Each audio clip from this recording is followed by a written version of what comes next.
Hi, welcome to Talking Books and Stuff, the program that talks all about books and writing and stuff.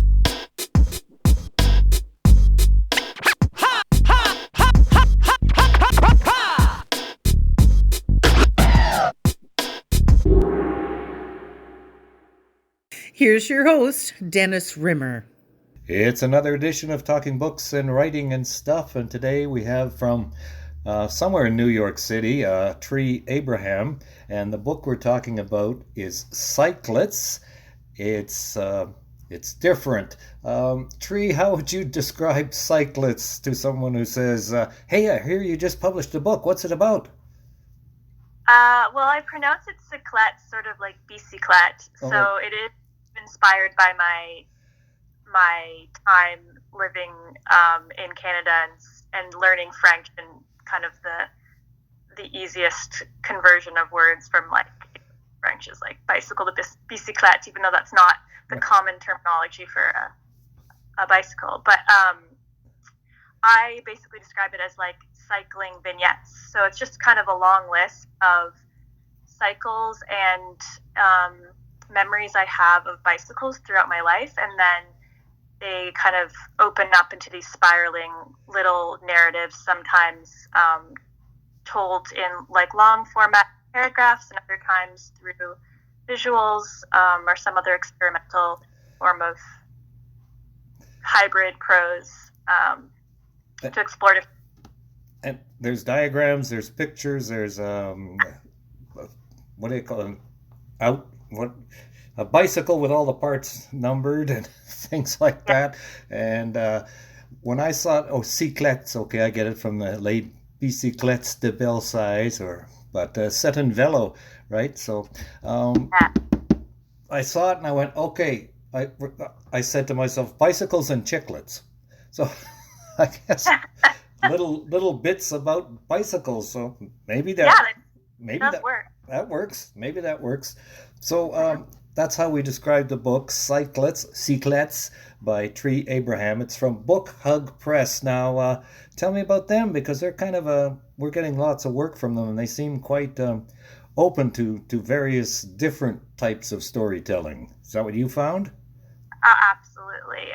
I've worked with them for a number of years as a book designer, so I do a lot of their covers and some of their interiors, and they're like a small indie press in Canada that really both like publishes original stories, but then also gets a lot of works in translation or books that are coming out of small presses in the US that maybe wouldn't have been given special attention for a Canadian audience. And so they have a really eclectic mix of fiction and nonfiction and poetry books that are just very literary, very experimental.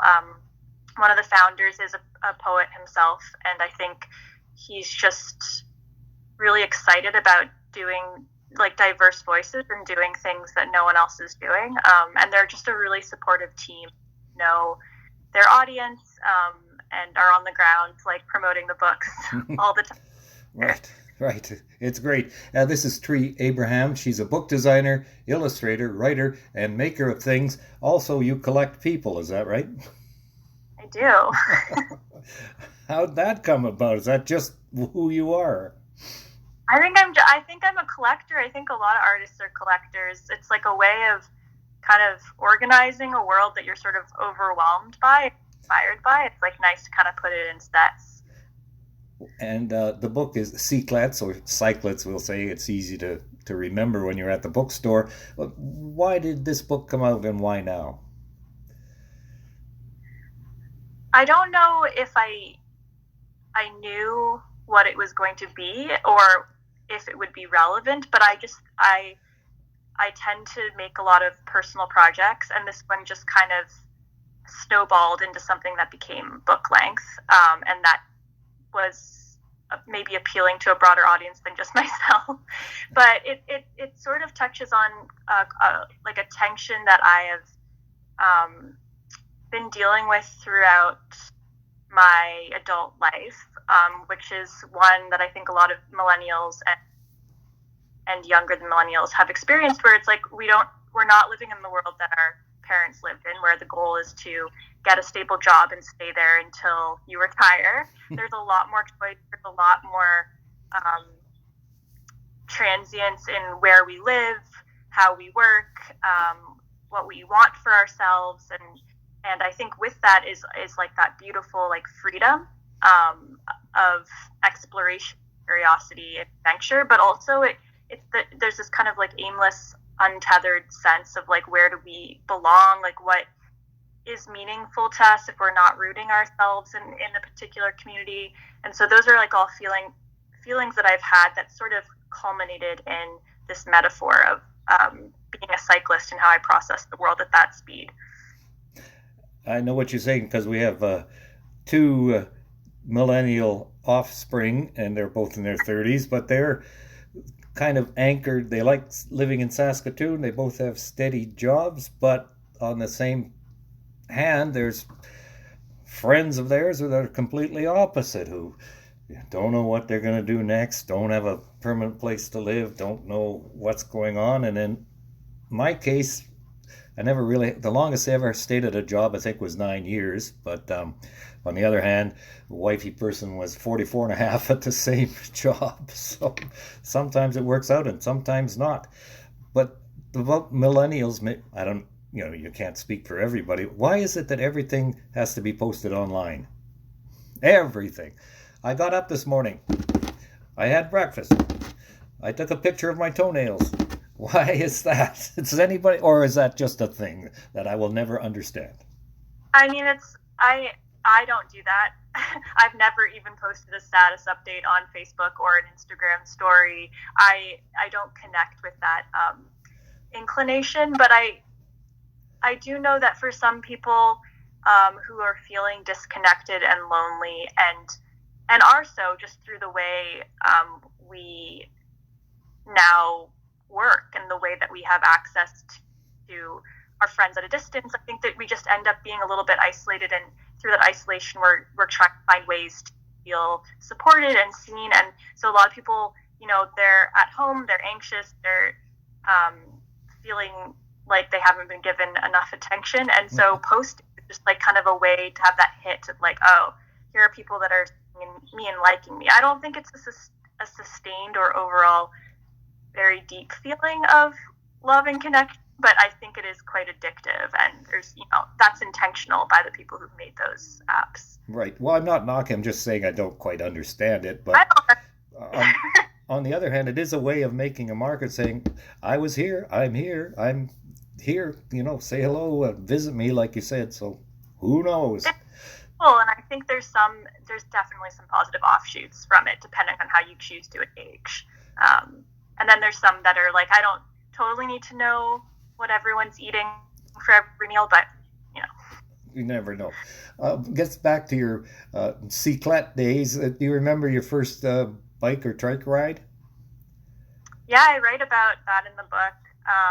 I write about not having my own memories of that first moment, but having a memory of my sister, who's 2 years younger, getting on a bike without training wheels for the first time. And I think it was like memorable because she just got on the bike and like fearlessly rode it successfully. And I definitely feel like I remember that because that was probably not the experience that I had. I'm terrible at things when I first get introduced to them. I'm still a bad driver. Like, I'm very, very nervous when it comes to body my sort of activity. Now, you're in New York. Do you cycle a lot there? Almost every. Yeah. I'm based in Brooklyn, and the most efficient, fastest, and most pleasurable way to get around is just on my bike. And it's definitely a dangerous city to bike in, but it has a lot more bike lanes and bike infrastructure than a lot of places in the U.S. I've been. We just got back from a week in Germany, and they're crazy. Bike riders, vehicles, trucks, cars, ambulances, and people are all on the street at the same time with no barriers, no anything. They just zoom all over the place. It's like, I don't know if I could live here like this. It's too scary. But bikes and trains, big thing over there. So yeah. And I've got a friend out in Bellingham, Washington, who came from Bay Ridge, so I kind of know about Brooklyn. Yeah, I'm not that far from Bay Ridge. That's the next neighborhood over. It's a really Okay. nice area. Oh, Yeah. good, good. And that's all I know is Bay Ridge and Well, I'm whatever. from Ottawa, and I started as an adult riding the great pathways that they have there. And I've returned as an adult. Like, they've really upped their game. It's quite impressive in the, like, kind of downtown area, how protected the bikeways are, and like how you can kind of just get around it, like in a completely different route than you would if you were riding alongside cars. Yeah, and my brother lives in Ottawa too, so we have connections all over the place. So why do you write? Why did you write this book and why do you do that? It says you're a writer, designer, so just why do you do that? Uh, because it feels good, I guess is the short answer. But it's sort of a way.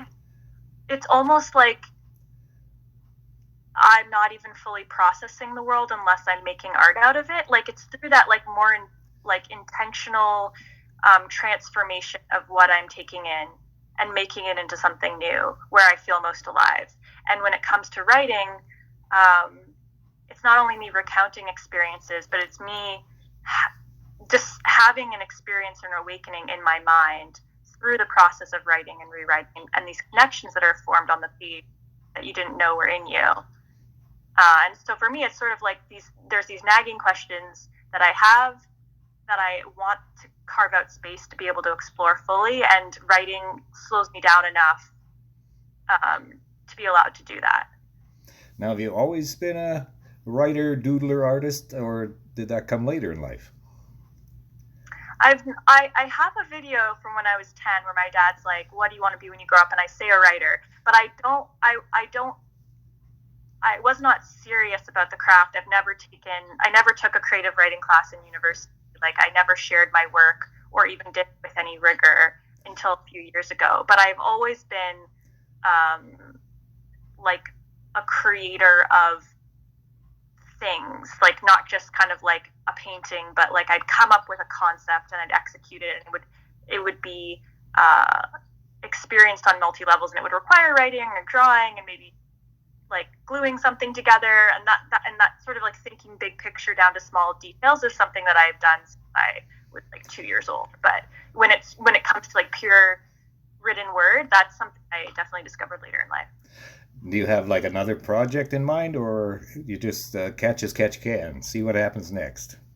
Oh, I have another full manuscript that is with my agent, and then I have a new project I want to start. I have like 50 pages of notes, but I'm not someone who has a balanced schedule when it comes to writing. Like, I don't write every day or every week or every month even. It's because I am juggling so many other things. So it's sort of like I keep my notes, and then I kind of arrange sort of little makeshift art residencies or set aside some time when I can get back into it. And how are the rents in Brooklyn? I'm happy where I live. Like, I moved during COVID and got a great deal and have a big apartment, and everything is wonderful. No complaints. I think sometimes New York gets a bad rap. It's certainly a hard city to live in. The pace is quite intense, but I think compared to the housing market in Canada, you get a lot in a really small area in New York.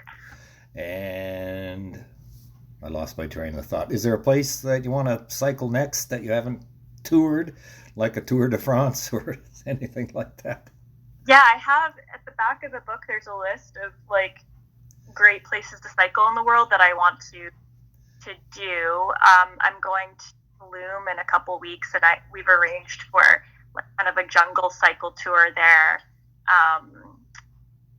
Yeah, and there's definitely a lot of places in the U.S. while I'm here in the U.S. that I want to check out that are kind of more long distance natural route cycling. But I typically try to, wherever I go, get on a bike. I don't think that you have to seek out a special spot to be able to have that experience. Right. A friend of mine just got back from a bike tour of Croatia, so we had a good time doing it. You've done that? Yep. And no, I have on my list. Oh. What kind of bike do you have, or cycle? I have a vintage Peugeot Mixty. So it's sort of a mix between a road bike and like a little bit of an upright. It's green. It has baskets on the back. So I do all my groceries and run errands with it. And you lock it up when you go into a store, or? Oh, definitely. Yeah, this is a city of bike thieves for sure. Do you take the seat with you? I don't. I'm not that extreme. I just can't sit. My bike is expensive, so I think, and intentionally so. If it were, I would definitely be a little bit more conscientious.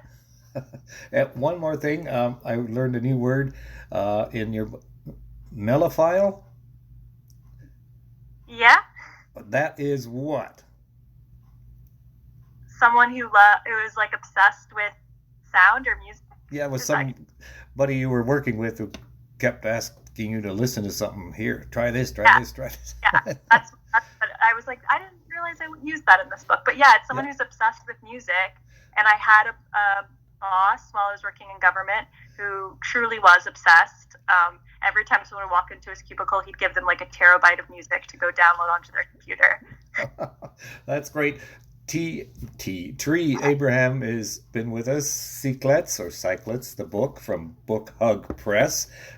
Good luck on your ride home tonight and all future bike rides, and maybe we'll team up again when your next project sees fruition.